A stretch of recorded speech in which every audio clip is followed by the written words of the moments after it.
I'm just going to close.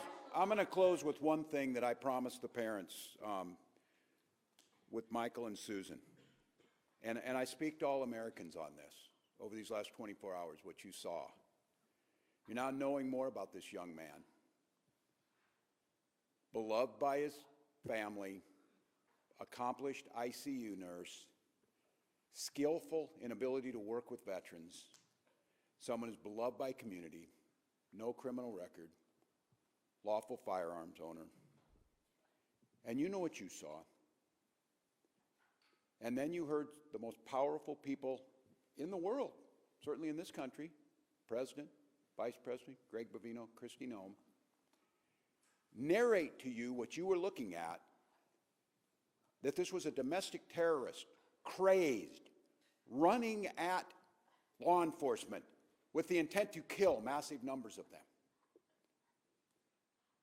sullying his name within minutes of this event happening, and then closing the crime scene, sweeping away the evidence, defying a court order, and not allowing anyone to look at it.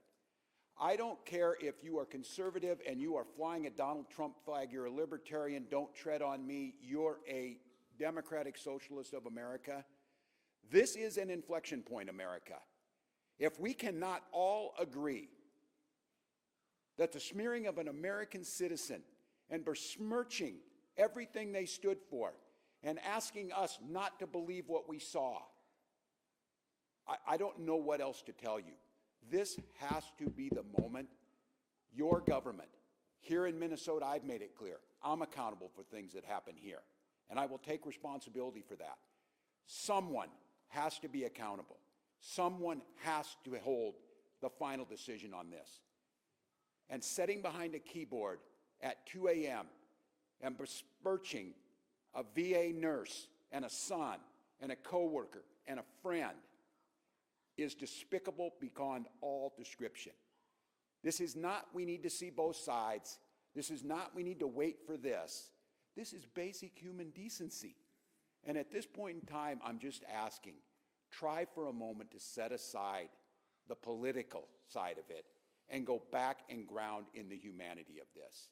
This family has gone through enough, and to have the most powerful man in the world drag their dead son with absolutely no evidence and gaslight the entire country, this is enough.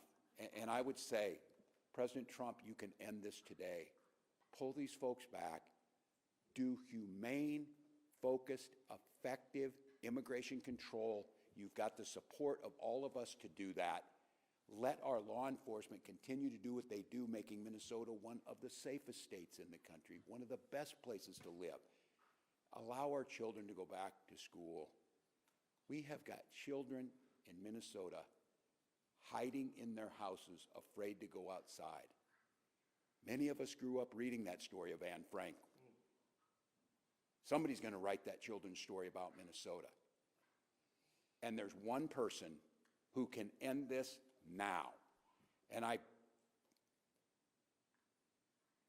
go back to it again.